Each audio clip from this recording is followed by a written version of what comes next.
Best friends and roommates Jesse and Chester awaken with hangovers and no memory of the previous night. All they know is that their twin girlfriends Wilma and Wanda had a party, so they assume they went there. They go to their fridge and find it full up with chocolate pudding, but don't know how it all got there. We then see them sitting on the couch playing Thumb Wars, when their girlfriends leave them a voicemail saying that they've trashed their house last night, and have probably forgotten it's their anniversary today. Their boss, the pizza man, starts banging on the door saying that they left work last night with 30 pizzas that didn't get delivered, and he wants answers. They grab the pizza leftovers and throw it in the air, sticking it to the ceiling. The boss walks in and starts shouting at them. Every time a piece of pizza falls from the ceiling, they trick him to look the other way, and quickly throw it away. He eventually leaves the house, the last slices fall down, and they eat them.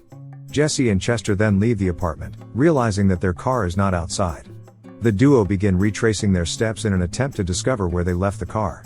They see Mrs. Krabbelman driving along the road, and Chester runs out to stop her hoping to catch a ride, but she runs him over, calling them stoners. They then see Mr. Bingleman driving along, and Jesse runs out to do the same. The Binglemans also drive straight into him, so they just decide to walk instead. They arrive at their Zen-minded friend Nelson's, asking him to help them meditate to get their memories back. They start prodding his stoner dog. Nelson pulls out a pipe and then the dog runs over to smoke it. Chester tries taking the pipe but the dog starts growling aggressively, and then runs off. They all decide to go and get some food and drive to a Chinese takeaway. They pull up to the drive-thru to make their order, but the employee keeps saying, and then, even after they have completed the order. This happens over and over again until Jesse gets mad and smashes up the machine. They drive off, and Nelson drops them off in the street. They notice a girl they know walking by, called Christy. She walks over, and they can't believe it because they think she is way too popular to speak to them. She says she had a good time with them last night, and they play along acting like they remember what she is talking about. She starts kissing Jesse to jog his memory, and places his hand on her breast, but he still doesn't remember anything. A car pulls up, and Tommy, Christy's boyfriend, jumps out with his friends asking if they're bothering her. Tommy says they will beat them up the next time he catches them bothering his girlfriend. Two of them then put bins on Jesse and Chester's heads and get back in their car with Christy.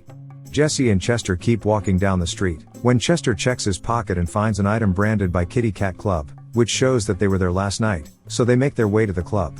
As they walk in, one of the strippers announces that Jesse and Chester have arrived, and all the girls start cheering and clapping. They walk up to the bar and get greeted with free drinks, when a stripper called Tanya comes over saying that she gave Jesse a lap dance last night. He pretends to remember, and she offers him another one on the house, right before making out with him. They walk off into the back rooms, and Tanya starts speaking with a manly voice, revealing that she is a gender-challenged male. Jesse gets grossed out. Tanya throws him down and strangles him, saying that he has stolen a suitcase with $200,000 in it. She says that she gave them the suitcase and left, and him and Chester were supposed to meet her, but they never showed up. He says he doesn't know where it is, but she says he must find it or else he will pay. Jesse runs out and shouts to Chester, telling him that they need to leave. After leaving, he explains the situation to Chester, and they decide to go to their girlfriend's house to find some more clues. They realize that they haven't got the anniversary gifts, but decide to get them a little something for the time being with a couple of dollars they have on them. As they arrive at their girlfriend's, the house is a tip. The front garden is covered in mess, and there is even a bicycle on the roof, along with a man sleeping up there. They walk in, and give the twins the small anniversary gift, which is a box of chocolates. They apologize because they have eaten all the dark chocolates, but it turns out that dark chocolate is the only ones the twins like, so they are disappointed. The twins suspect that they forgot their anniversary, but they explain that they didn't forget, and came over to help them clean up. As they come walking through the house carrying all the rubbish bags, a beer bottle cap drops out, and Jesse decides to try to pick it up with his foot. They slip, and end up knocking some furniture over, and piercing the bag on a unicorn ornament. They don't realize, but brown liquid comes squirting out, all over the curtains, while Chester attempts to pick up the cap with his foot instead. The twins walk in, and say "Oh my God," right before all of the bags split, and cover the floor with mess. The twins kick them out the house and slam the door. As they stand up and walk to the path, a car pulls up, and some people reach out, pulling them both into the car. They say that their leader is someone called Zoltan. They also say that they are looking for something called the Continuum Transfunctioner, which they believe Jesse and Chester are in possession of. Jesse and Chester say they don't know where it is, and don't remember anything from last night, and are then dropped off in the street. A Chinese man, Mr. Lee, walks out of a tailor shop, telling them they are right on time to pick up their special suits. As they are getting undressed, they both notice tattoos on each other's backs. Chester asks what it says, and Jesse tells him it says, "Sweet." Jesse then asks what it says, and Chester says, "Dude." They both keep asking each other, not understanding that they are actually reading each other's tattoos, and start fighting. Mr. Lee breaks it up, and explains what is happening. They get dressed into their special suits, which are Adidas tracksuits, and find a few random things in the pockets, like a bird, and a Rubik's Cube. Finally, Jesse pulls out papers for a new Mercedes-Benz, and then we see in his imagination. They are driving down the street with 4 girls, and then partying in a big house with a swimming pool. We then go back to reality, and Jesse and Chester are driving down the road in their new Mercedes. They are both sitting on their car while Chester is trying to figure out his Rubik's Cube. Out of nowhere, a group of women dressed in black turn up asking if they are Jesse and Chester, offering them erotic pleasure if it is them. They say yes, and then the women ask them for the continuum trans functioner, just like what the weird alien people asked for earlier. The girls tell them again that they will give them pleasure if they give them the continuum trans functioner. Jesse and Chester turn away for a second all excited, and when they look back the girls are gone. Tanya pops up, and angrily asks where her money is. She grabs them up, and then the police pull up with their sirens on. They grab Jesse and Chester and put them in the back of one of the cars. We then see them in an interview room being questioned, because apparently their car was spotted last night leaving the scene of a major drug deal. They tell the police that they don't remember anything, but they don't believe them and start beating up a dummy to frighten them. Chester freaks out and tells them to leave the dummy alone, and then another police officer walks in and recognizes them both, calling them the Donut Guys. He tells his colleagues that these guys were at the donut house last night between midnight and 2 a.m., which was the same time they were suspected to be leaving the apparent crime scene, so they have an alibi and are now in the clear. Another policeman says that he has their car, but then says that he has made a mistake and accidentally sent it to the impound, and it will take a couple of days to get back. He offers them some treats to apologize, and then they leave. Chester phones Nelson, but Tommy answers because him and his friends have Nelson on the floor in a headlock. Tommy says Nelson is dead meat unless he gets the continuum trans functioner. Jesse and Chester stand up, and in front of them is 2 men asking them for the continuum trans functioner, saying it belongs to them. They say they don't have it, and then walk off. They go home, and the twins walk in through the door accusing them of hanging out with the women in the black jumpsuits, before dumping them and then leaving the apartment. Jesse and Chester drive to the impound to get their old car back, but the lady tells them that their car got put up for auction and was sold. She has the address for the new owner, but says they can't have it. Chester tries to get it, but she grabs his hand and says the last person that tried to put their hand through like that, ended up with 3 broken fingers. She walks away so he takes his chances.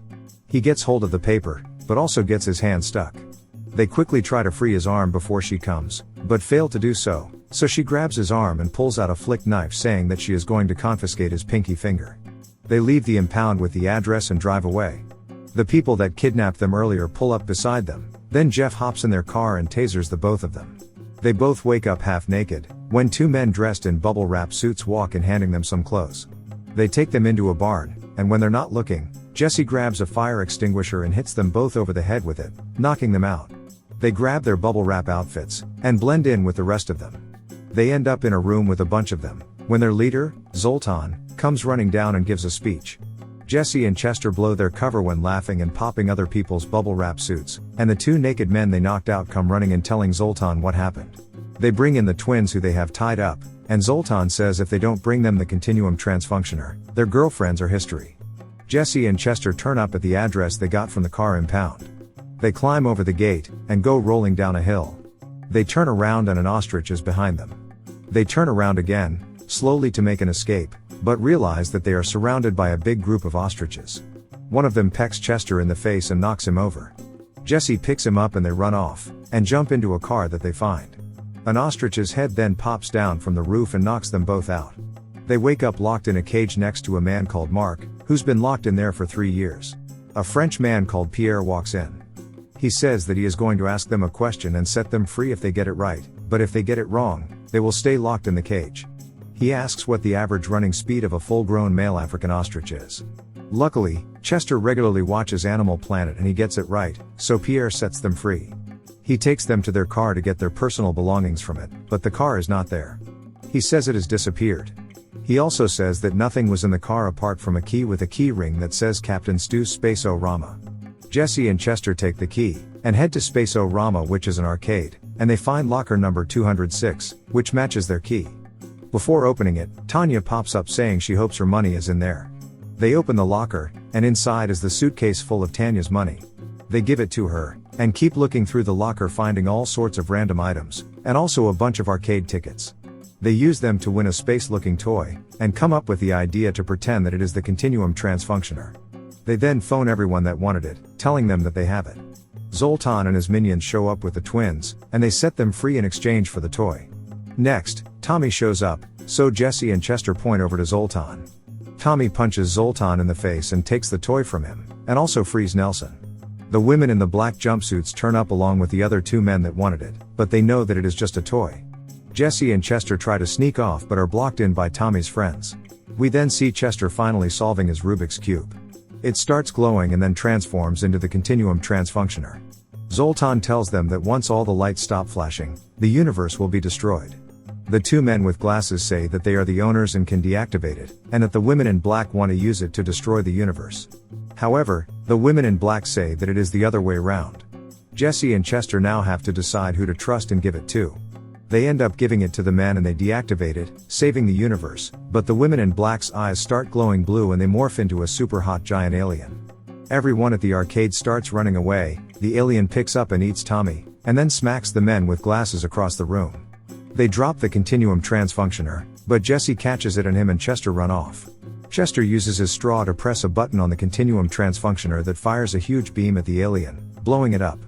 The two men then erase everyone's memory, and we see Jesse and Chester wake up in their apartment. They walk outside, get in their car and go to the twins' house to give them their anniversary presents. The twins open up their gifts, which are necklaces from another planet, and when worn, it makes their breasts grow bigger. They all get in their car, and drive off to go and get some food. Please make sure you like this video, subscribe to the channel, and turn on your notifications so you never miss a recap. Thanks for watching.